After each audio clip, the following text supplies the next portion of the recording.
Maraming salamat po sa lahat ng patuloy na nakikinig sa aking munting channel. Nawa po ang lahat na mag-subscribe, like at share sa kwentong ito ay magkaroon ng napakadaming blessings. Kaya hindi ko na po patatagalin ang ating kwento at simulan na natin. 10 taon pa lamang itong si Luis ay nasanay na siya sa hirap ng buhay.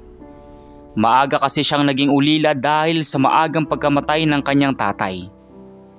Ang nanay naman niya ay iniwan sila ng kanyang ama dahil sumama ito sa lalaking kalaguyo.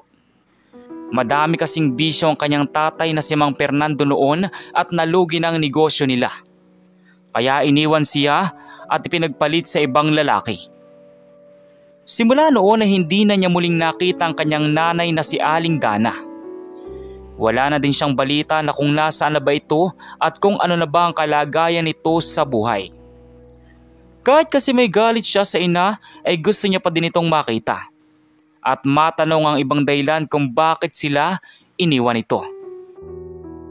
Naging matagumpay itong si Luis sa buhay. Simula nang mawala ang kanyang tatay Fernando.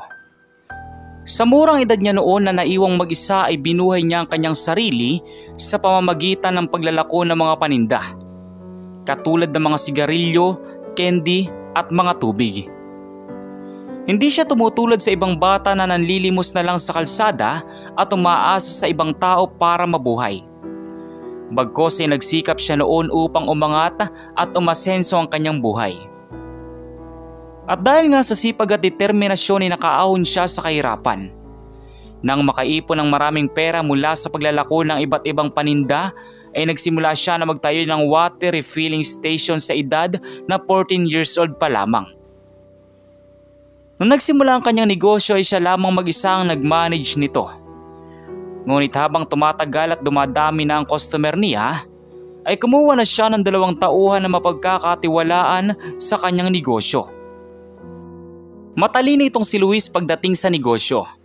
Siya yung tipo ng bata na magaling humawak ng pera at magpatakbo ng negosyo. Siguro ay natutunan niya ito sa kanyang ama nung bata pa lamang siya. Mahilig din kasi sa business noon ang kanyang tatay, subalit nalulong lamang sa sugal kaya bumagsak ang business nito.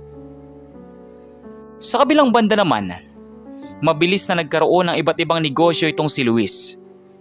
Nagtayo na din ito ng ibang negosyo tulad ng barbershop, computer shop at food cart business na pinapamanage niya sa iba't ibang tao na alam niyang mapagkakatiwalaan. Dahil nga doon ay patuloy ang pasok ng pera sa kanya. Nasa bahay na lamang siya at bumibisita na lamang kung minsan sa mga tauhan niya. Mabilis na lumipas ang ilang taon. At sa edad na 20 years old ay isa na siyang ganap na milyonaryo. Mayroon na siyang sariling sasakyan, bahay at mga investment na lupa at ginto. Kahit hindi nakatapos ng pag-aaral ay hindi ito naging hadlang upang maging matagumpay ang kanyang buhay. Grade 5 lang ang natapos niya dahil inuna niya ang pagninegosyo noon. Samantala sa likod ng kanyang pagiging matagumpay sa buhay, ay hindi nawawala sa plano niya ang paghahanap sa kanyang nanay Dana. Gusto niya itong muling makita dahil isa ito sa pangako niya sa kanyang tatay bago ito pumanaw. Isang araw habang nagdadrive siya sakay ng kanyang kotse, ay bigla siyang nakakita ng isang matandang ali na nagtitinda ng kakanin sa gilid ng kalsada. Nakaramdam siya ng awa dito dahil pansin niya ang hirap nito sa pagbitbit ng mga daladala. Dahil doon ay nagunita niyang muli ang kanyang pinagdaanan noong siya ay naglalako-lako pa lamang noon ng mga paninda. Dahil sa awa ay pinark muna niyang sasakyan at nilapitan ng matanda at kinausap ito. "Nay, magandang umaga po. Ano po yung mga paninda ninyo? Pwede po ba ako makabili, Nay?" Tanong ni Luis sa matanda. "Iha, salamat ha. Dahil kanina pa ako dito sa kalsada, wala man lamang bumibili sa akin. Sa katunayan na ikaw ang kauna-unahang kong customer. Ito ang mga paninda ko. Mayroong bibingka, suman, at mga puto. 20 pesos lang yan lahat ng presyo iyo. Ano bang gusto mo iyo?" Tanong ng matanda.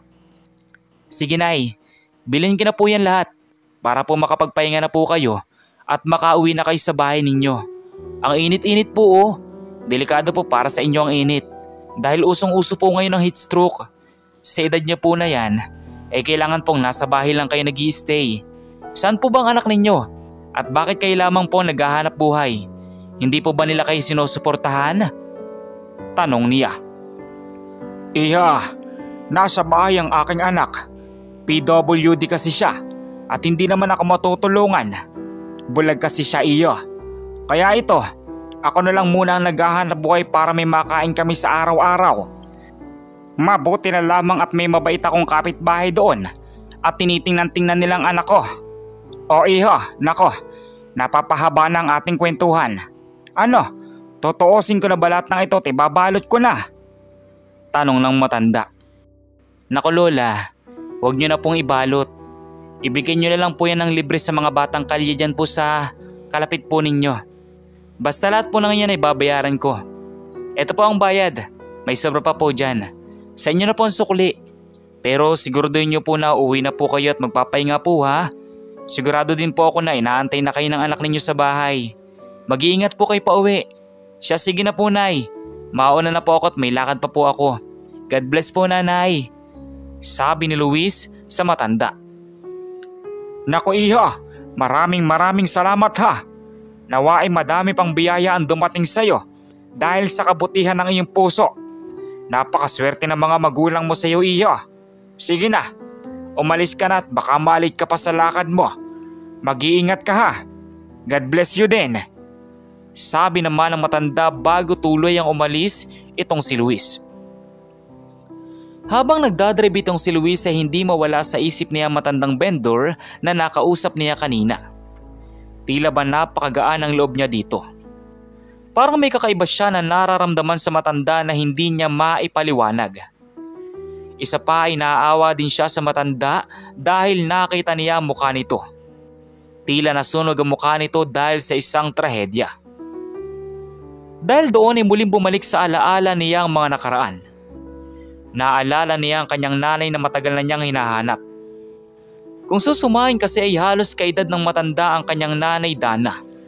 Kaya naman isang planong nabuo sa kanyang isipan. Plano niyang muling balikan ng matanda pag hindi na siya busy sa trabaho. Gusto niyang tulungan ito at bigyan ng pangkabuhayan na sari-sari store. Para hindi na nito kailangan maglako-lako araw-araw ng paninda at hindi na mahirapan pa. Sadyang malapit kasi ang loob ni Luis sa mga matatanda. Hindi niya matitiis sa makakita ng matanda na sobrang nahihirapan. Para sa kanya ay hindi naman malaking kawalan sa kanyang ipon ang ipangtutulong niya sa matanda.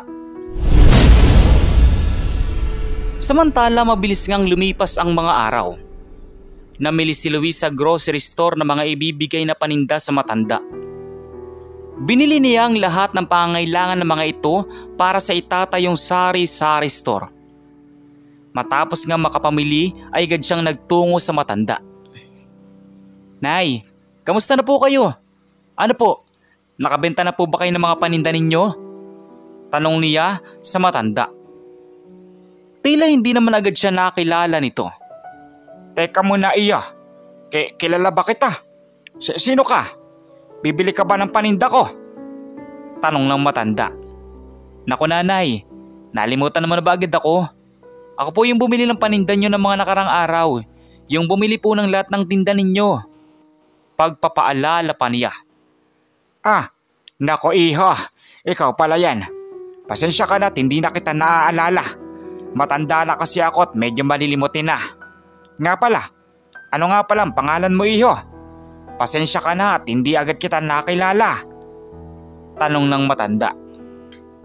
Sasabihin na sana ni Luis ang kanyang pangalan, ngunit nagulat siya nang biglang bumagsak ang matanda sa kinatatayuan nito. Dali-dali siyang tumawag ng mga tao para matulungan siya na mabuhat ang matanda at madala sa ospital. Mabuti na lamang at may mga kabataang tambay doon at agad siyang tinulungan. Dali-dali siyang nag-drive papuntang ospital at mabilis naman siyang nakadating agad doon. Agad silang inasikaso ng mga nurse at dinala sa emergency room ang matanda. Habang ito namang si Luis ay labis-labis ang pag-aalala. Kitang-kita kasi niya na nauntog ang ulo nito sa sahig bago bumagsak. Samantala sa kabilang banda naman, ilang oras ang lumipas at pinatawag na siya ng doktor at kinausap. Tinanong nito ang ilang impormasyon tungkol sa matanda. Subalit wala siyang maisagot. Sinabi na lamang niya ay hindi niya talaga kilala ang matanda at nagmagandang loob lamang siya na tulungan ito. Kaya naman pinatabi na lamang siya sa hinihigaan ng matanda upang mabantayan ito. Sige po sir, kung maaari po, doon na lang po muna kayo sa katabi ni Lola para mabantayan po siya. Hintayin lamang po natin ng result sa mga ginawang test. Maayos naman po ang sitwasyon ni Lola at nagkaroon na din po ng malay. Sabi ng doktor. Thank you po Doc, salamat po.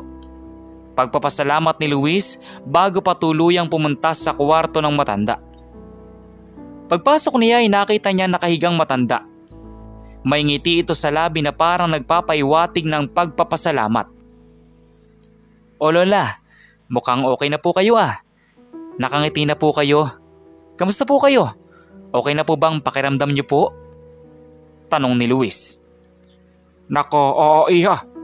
Masaya ako dahil kahit papaano, may mabuting tao pa din na katulad mo.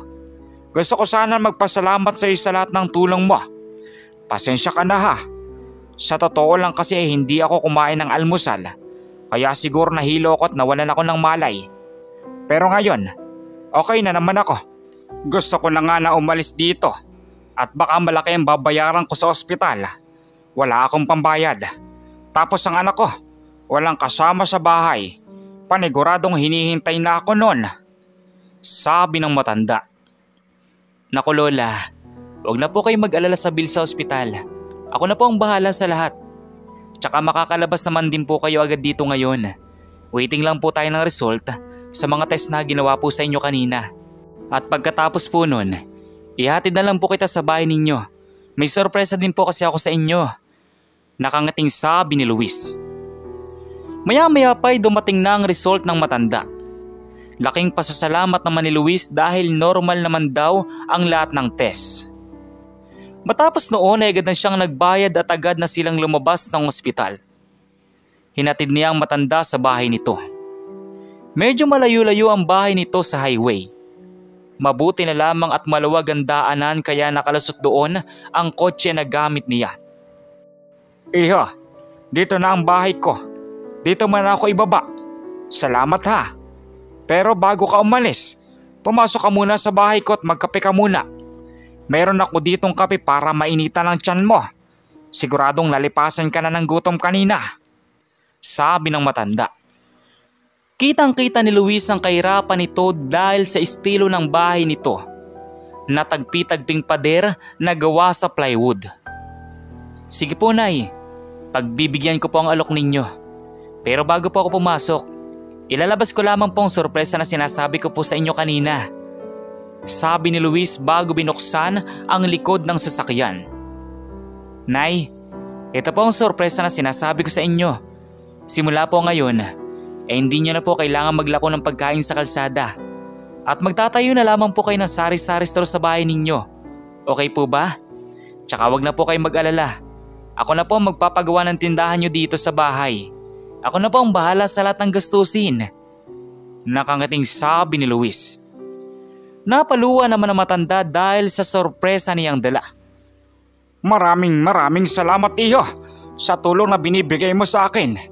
Di ko alam kung bakit ganito ang trato mo sa akin. Pero iba din ang pakiramdam ko sa iyo. Tila ba ang gaan-gaan ng loob ko. Salamat iyo ah. Naluluwang sabi ng matanda. Naku Nay, wala pong problema. O paano po? Di ba sabi niyo po magkakapit tayo sa loob ng bahay ninyo? Tara na po, okay lang po ba? Tsaka wag na po kayo umiyak. Nakangiting sabi ni Luis habang hinihimas ang likod ng matanda. Agad naman silang pumasok sa loob ng bahay. Unang bumungad kay Luis ay ang babae na nakaupo sa isang bangko at tila may inaantay. Nay, ikaw na po ba yan? Tanong nito habang nakatingin ng diretsyo. Oo anak, Ako na to. May bisita akong kasama. Sabi ng matanda. Hello po sa bisita ni nanay. Magandang araw po. Pagbati nito. Binati din naman ni Luis ang dalaga bago tuluyang umupo sa bangko. Habang nagtitimpla ng kape ang matanda ay nilibot ni Luis ng tingin ang kabuuan ng bahay. Ngunit bigla siyang natigilan nang makita ang isang figura na nakalagay sa pader na plywood. Hindi siya maaaring magkamali. Katulad iyon ng family picture nilang tatlo ng kanyang tatay at nanay. Tiningnan niya ito ng malapitan upang masiguro na ito nga iyon at hindi siya nagkamali. Siya nga ang bata na nasa litrato na kasama ang kanyang mga magulang. Bigla na lang lumandas sa mata niya ang pagkakadami-daming luha. Napansin naman ng matanda itong si Luis na umiiyak habang nakatitig sa litrato. Iya, bakit ka umiiyak? Ano ang problema mo? Family picture yan ng aking dating asawa at ng aking anak. Kilala mo ba sila? Alam mo ba, na-miss ko ng anak ko na yan. Yun nga lang, ay hindi ko na nakita dahil tinago sa akin ng sugarol kong asawa. Malungkot na kwento ng matanda. Opo, kilala ko po sila. Dahil ang bata na nasa litrato po na ito, ay walang iba kundi po ako. Anak niyo po ako. Ako po si Luis, ang anak ninyong iniwan. Kaya pala ang gaan-gaan ang loob ko sa inyo. Dahil ikaw pala ang nanay ko. Ang nanay kong matagal ko nang hinahanap. Humahagulgol na wika na ni Luis sa matanda. Luis, ikaw ba talaga yan anak? Ang laki mo na. Hindi kita nakilala. Pasensya ka na sa nanay kung bakit ko kayo iniwan at sumama sa ibang lalaki. Pasensya na anak at sobra-sobra kong pinagsisisihan yon. Yun na ata ang isang pagkakamali na habang buhay kong pagsisisihan. Sana ay mapatawad mo ako anak ko. Patawarin mo ako. Umiiyak na sabi ng matanda.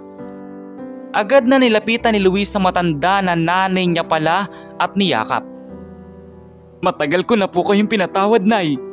Kahit minsan na hindi po ako nagtanim ng galit sa inyo. Dahil yung po ang sabi sa akin ni tatay. Pero wala na po si tatay. Matagal na po siyang pumanaw. Pero bago po siya mamatay, binili niya sa akin na sabihin ko sa inyo na mahal ka pa din niya sa oras na magkita tayong muli. At ito na po, muli na po kitang nakita.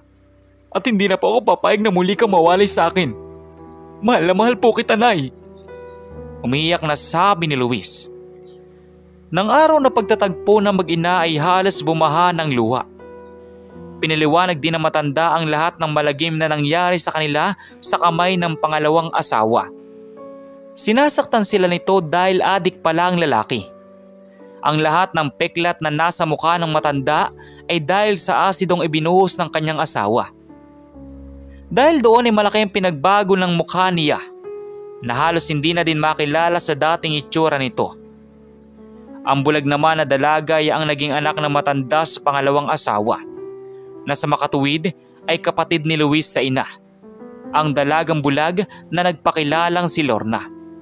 Simula noon ay nagsama-sama na silang tatlo sa bahay ni Luis at naging masaya ang kanilang pamilya at bumawi sila sa isa't isa sa matagal na panahon na nagkahiwa-hiwalay sila. Kayo, naniniwala ba kayo sa tadhana tulad sa kwentong ito? Na halos ilang dekada silang hindi nagkita pero muli silang pinagtagpo ng tadhana. Maaari niyo po bang i-comment sa baba kung naniniwala kayo sa tadhana? So once again, inuulit ko pong muli. Ako po si Tamoxki TV. Kita-kita po tayong muli sa mga susunod pa nating maraming mga video. Thank you and God bless you all. Peace out.